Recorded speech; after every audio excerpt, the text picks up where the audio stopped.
किया बाबर का घंटा पूरी दुनिया में बजाया बजाया, लेकिन पाकिस्तान में जिस तरीके से बाबर का घंटा बजाया जा रहा है, मैच फिक्सिंग के इल्जामात बाबर आजम के ऊपर लगे हैं और कितने फीसद तक सच हैं। कौन सा वो पाकिस्तान का शायद सबसे बड़ा जर्नलिस्ट है, ऑफिशियल मीडिया जर्नलिस्ट है पाकिस्तान का, जो कि बहुत बड़ा है और मेरे ख्याल से पाकिस्तान के one of the biggest journalist में उसका नाम आता है। उसने बाबर आजम के ऊपर साफ साफ मैच फिक्सिंग के इल्जामात लगाए हैं। भाई अफगानिस्तान पर इल्जाम लगाने वाले बगैरत पड़ोसी कि अफगानिस्तान जानबूझ के हिंदुस्तान से एक बार फिर हार गए ताकि आईपीएल का कॉन्ट्रैक्ट रिन्यू कर सके। बातों के अंदर रहती है और पाकिस्तान की क्रिकेटर्स हमेशा ऐसे ऐसे काम करते हैं कि पाकिस्तान को शर्मिंदा होना पड़ता है। आपको याद होगा पास के अंदर सलमान बट, मोहम्मद हाफिज, आसिफ और मोहम्मद आमिर ने क्या किया था। लेकिन प्यारे बच्चों, क्रिकेट की दुनिया के अंदर काफ़ी कुछ हो गया। बाबर आजम के ऊपर इल्ज़ाम लग गए हैं मैच फिक्सिंग के। उसके अलावा साउथ अफ्रीका और इंग्लैंड के भी मैच होगी, उसके बारे में बाद में बात करेंगे। और फिक्सिंग के इल्जामात लगाए हैं और प्रूफ के साथ, मतलब जो वजह बताई हैं उसको भी अगर कोई नॉर्मल बंदा सुनेगा तो वो इग्नोर नहीं कर पाएगा कि यार इसकी बातों में सच्चाई हो सकती है। वैसे खैर, क्यों आखिर बाबर के ऊपर इल्जामात लगे हैं, इन सब चीज़ों के ऊपर डिटेल में बात करते हैं। लेकिन अभी तक आपने चैनल सब्सक्राइब नहीं किया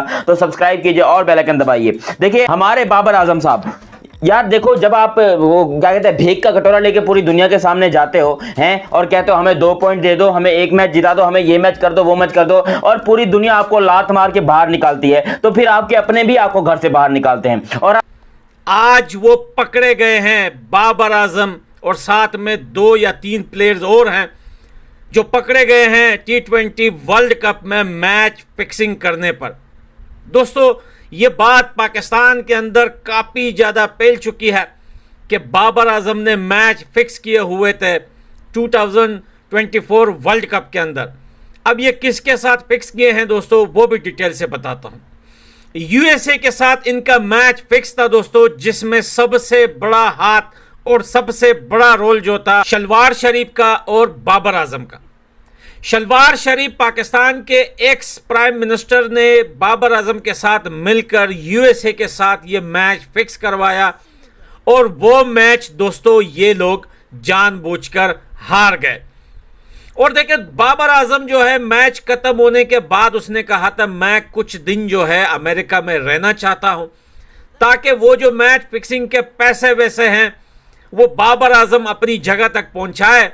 और वो चैप्टर क्लोज हो गया था। उसके बाद सबने फैसला कर लिया था कि अब ऐसा कभी भी कुछ नहीं होगा, ये नहीं हो सकता। प्लेयर्स को खौफ आ गया था, प्लेयर्स को पता चल गया था कि हमारा करियर ज़्यादा इंपॉर्टेंट है, पैसा इंपॉर्टेंट नहीं है, पाकिस्तान की इज्जत ज़्यादा इंपॉर्टेंट है, पाकिस्तान का जिसको कहते हैं ना नाम ज़्यादा इंपॉर्टेंट है, पैसा इंपॉर्टेंट नहीं है। तो बड़े अरसे तक सारी की सारी एलिगेशन जो थी ना, कभी किसी पाकिस्तानी प्लेयर के ऊपर नहीं आई। लेकिन आज, बल्कि आज नहीं, पिछले 1 हफ्ते से बातें चल रही थी, लेकिन आज पाकिस्तान के एक बहुत बड़े जर्नलिस्ट जिनका नाम है मुबशर लुकमान, जिन्होंने ये बाबर आजम के ऊपर इल्जाम लगा दिया कि बाबर आजम ने मैच फिक्सिंग की है, उनके पास सबूत मौजूद है।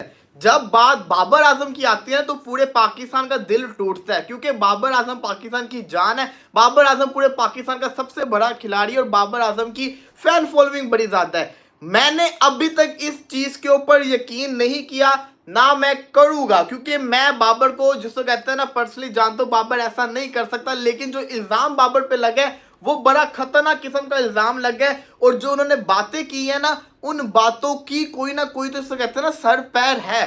अगर आप गौर से वो बातें सुनेंगे आपको थोड़ा सा शक तो होगा, लेकिन मैं चाहूंगा कि बाबर आजम इसके ऊपर as soon as possible action ले और जिसने भी इल्जाम लगाया उसको कोर्ट के अंदर लेकर आए। बाबर आजम जिसको कहते हैं ना, ये अपने ऊपर इतना बड़ा इल्जाम नहीं लगने दे सकते, क्योंकि ये इल्जाम बहुत बड़ा है। उन्होंने कहा क्या है, बाबर आजम ने फिक्सिंग की, बाबर आखिरी बॉल तक गया था, आखिरी ओवर तक गया था। सबसे पहले बात कर लेंगे बाबर आजम के ऊपर जो इल्ज़ाम लगा दिए हमारे एक बहुत ही मशहूर जर्नलिस्ट। एक तो मैं आप लोगों को पहले ना एक चीज़ मैं आपको समझाऊं कि पाकिस्तान के अंदर ये जो जर्नलिस्ट है ना, स्पेशली जो पॉलिटिक्स के ऊपर बातें कर रही हैं, पिछले तकरीबन कोई 11 साल से पाकिस्तान की जितनी भी आवाम है उनको फुद्दू बना रहे हैं। अपने ही मुँह से जिस तरह जुलाब निकलते हैं उस तरह निकाल देंगे, इधर की बात उधर, उधर की बात इधर, कोई सर पैर नहीं होगा, लेकिन कोई ना कोई भी बात कर देंगे, सनसनी फैला देंगे और हमारी पूरी आवाम पिछले 11 से 12 साल, इनफैक्ट ज़्यादा हो गया, लेकिन पिछले कोई तकरीबन 7-8 साल से तो हद ख़त्म हुई हुई है। इनकी चुंगलों में फंसी नहीं, कभी कोई एक सनसनी फैलाएगा, कभी दूसरा के दूसरी सनसनी, मेरी फाख्ता ने ये कह दिया, मेरी फलानी ने ये कह दिया, मेरी फुप्पी ने ये कहा, मेरे ताए ने ये कहा, इस तरह कर करके बेवकूफ़ बना रहे हैं। हर टॉपिक पे इन्होंने एक तो बात करनी होती है। पहले वो पॉलिटिक्स के ऊपर हर चीज़ को जानते थे, अब वो स्पोर्ट्स में भी घुस गए, क्योंकि अब तो वैसे भी गेम होगी, व्यूज़ की। सब ने अपने यूट्यूब चैनल बनाए हुए। उन्होंने कहा कि यार इस वक्त ट्रेंडिंग में, क्योंकि मशवरे देने वाले भी तो बड़े बैठे हुए ना कि गूगल ट्रेंड्स उनको बता देते हैं कि इस वक्त जो है वर्ल्ड कप हो रहा है, तो जितनी भी क्रिकेट रिलेटेड वीडियोस हैं उसके ऊपर बहुत व्यूज आ रहे हैं। आज यही हुआ है यहाँ पर बाबर आजम के साथ। आज बाबर आजम, हारिस रऊफ, शादाब खान, ये सारे वो लड़के हैं जो कि पाकिस्तान में आने को तैयार नहीं है। ये बाहर अमेरिका में घूम रहे हैं, कोई इंग्लैंड चला गया, कोई अमेरिका, कोई यूएई, ये पूरी दुनिया में पिकनिकें मना रहे हैं, बर्गर शर्गर खा रहे हैं। $25-25 में जो है ये अपनी तस्वीरें बेच रहे हैं, होटल में खाने बुक किए जा रहे हैं। तो भाई ऐसी टीम के ऊपर इल्जाम क्यों नहीं लगेंगे?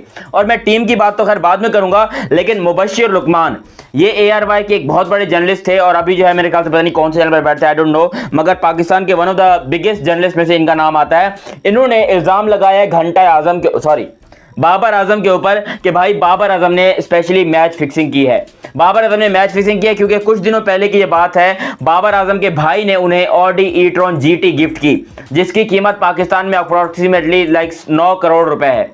9 करोड़ की गाड़ी पाकिस्तान में एक भाई अपने बाबर आजम को गिफ्ट करता है दूसरे भाई को। अब मुझे एक बात बताओ, अगर बाबर आजम जो है वो किसी और को गिफ्ट करता तो समझ में आता कि भाई बंदे ने पैसा वैसा कमाया है, IPL से, T10 लीग से, इस लीग से, उस लीग से, या लंदन प्रीमियर लीग से बंदे ने पैसा कमाया, इसके बाद इतना होगा कि ये किसी को 8-10 करोड़ की गाड़ी गिफ्ट कर सकता है। लेकिन बाबर आजम का भाई, जिसका ना तो कोई बिजनेस है, ना कारोबार है, ना क्रिकेट खेलता है, ना कोई उसका कोई दुकान है कपड़ों की, ना जूतों की ठेली है, ना वो चने बेचता है ट्रेन के अंदर, ना वो दिन में जो है यहाँ पर जूते पॉलिश करके पैसे कमाता है, उसके पास 8 करोड़ कहां से आए कि उसने बाबर को गाड़ी गिफ्ट की? देखो ये एक ऐसा क्वेश्चन मार्क है जिसका जवाब हर किसी को चाहिए और मेरे पास इस बात का जवाब ये है।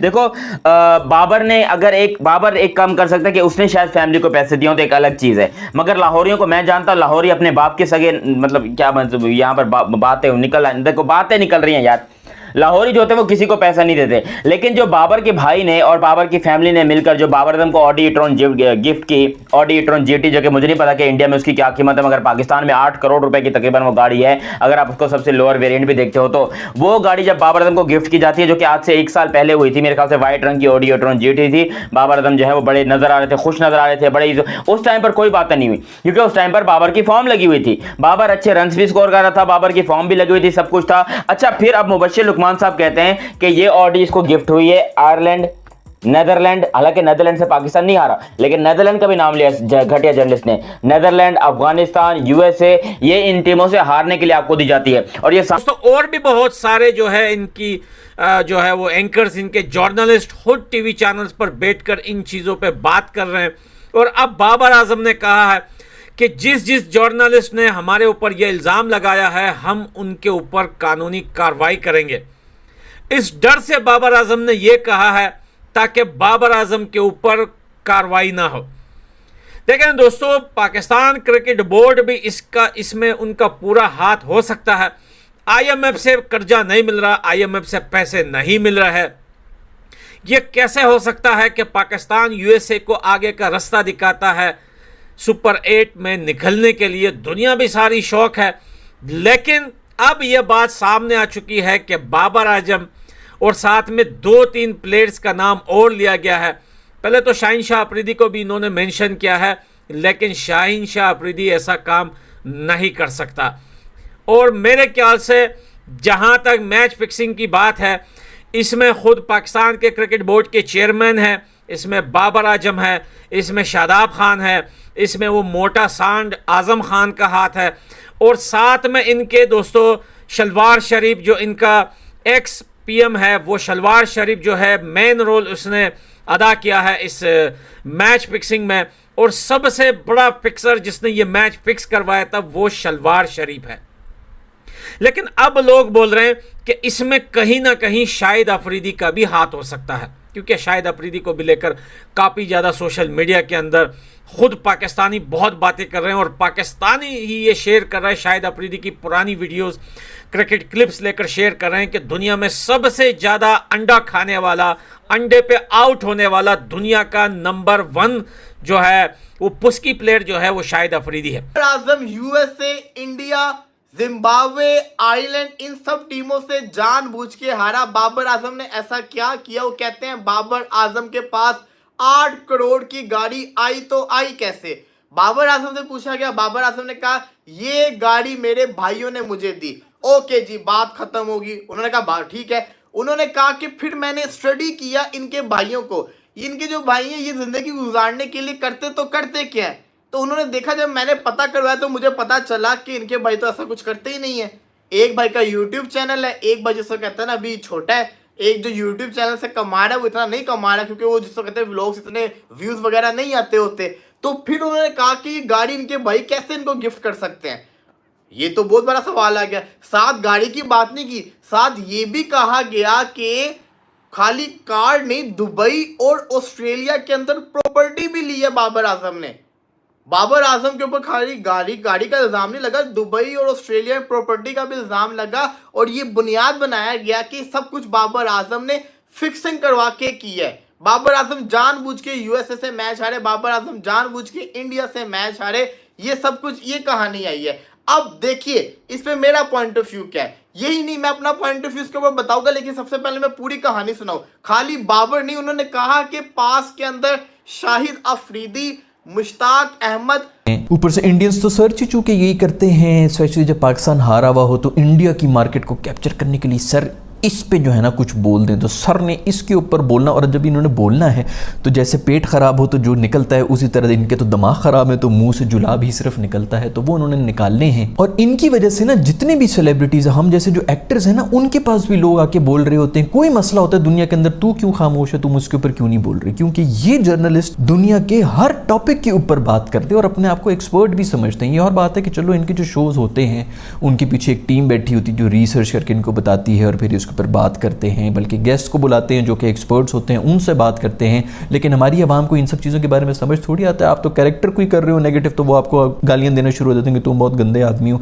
हमारे आवाम को तो ये भी नहीं पता कि कब एक्टिंग हो रही है और कब असली आदमी कौन है और एक्टर कौन है। तो वो हमसे हमेशा से यही उम्मीदें रखते हैं कि तू इस पर भी बात कर, तू उस पर भी बात कर, तू क्रिकेट पर भी बात कर, तू पॉलिटिक्स पर भी बात कर, तू उस दुनिया के उस कोने में जो मसला हो रहा है उस पर भी बात कर, तू क्यों नहीं बात कर रहा, तू डर रहा है? भाई हर कोई सब्जेक्ट एक्सपर्ट तो नहीं होता, लेकिन ये जो जर्नलिस्ट कौम है ये अल्हम्दुलिल्लाह रमजान में भी सारे करेंगे, नाते भी ये पढ़ेंगे, क्रिकेट के शोज भी यही करेंगे, पॉलिटिक्स में तो ये वैसे ही एक्सपर्ट हैं, इकोनॉमिक्स में भी ये लोग एक्सपर्ट्स हैं। कल को किसी का बच्चा नहीं हो रहा होगा तो ये गायना हेलो दोस्तों, और एक नई वीडियो में आप सबका स्वागत है। यहाँ पर पाकिस्तान मीडिया में एक हल्ला चल रहा है। पाकिस्तान मीडिया में बोल रहे हैं कि बाबर ने फिक्सिंग किया है। अब यहाँ पर मुझे नहीं लगता कि बाबर ने फिक्सिंग किया होगा, क्योंकि जो कार की बात कर रहे हैं, जो कार लिया, जो आयरलैंड से हारे, सबसे नीदरलैंड से हारे से बात कर रहा है।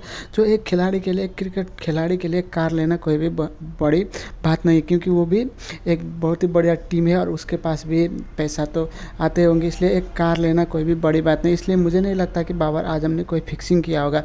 लेकिन पाकिस्तानी मीडिया कहता है क्या है, किसी भी बात पर अपने देश के खिलाड़ी के ऊपर ही वो रोते रहते। जैसे पाकिस्तान हारा तो कुछ भी करके उनको बदनाम करने की कोशिश कर रहे हैं अपने देश के मीडिया। अब पाकिस्तान की हालत तो ऐसी है, और इंडिया के साथ अगर पाकिस्तान जीत जाता तो अब यहीं पर बड़ी बड़ी बात करते थे और इंडिया के बारे में बुराई करना भी नहीं छोड़ते थे। अभी भी बुराई करते हैं, लेकिन यहाँ पर ये भी बुराई कर रहे। अफगानिस्तान ने इंडिया को जीतने दिया, अफगानिस्तान ने जानबूझकर हारा, ये भी बात पाकिस्तान मीडिया में हो रही है। लेकिन अब यहाँ पर बात करें तो बाबर आजम की बात करें तो यहाँ पर मुझे नहीं लगता बाबर आजम ने कोई फिक्सिंग किया होगा, क्योंकि बाबर आजम एक अच्छे प्लेयर है और एक क्रिकेटर के लिए एक छोटी सी गाड़ी जो 7-8 करोड़ की छोटी है, बहुत ही छोटी है क्रिकेटर के लिए। पाकिस्तान में या किसी भी अच्छे डेवलप टीम की बात करते हैं, बहुत ही छोटी सी बात होनी चाहिए मेरे हिसाब से। तो आपको क्या लगता है ज़रूर कमेंट करना और इस वीडियो को लाइक और शेयर भी ज़रूर करना। तो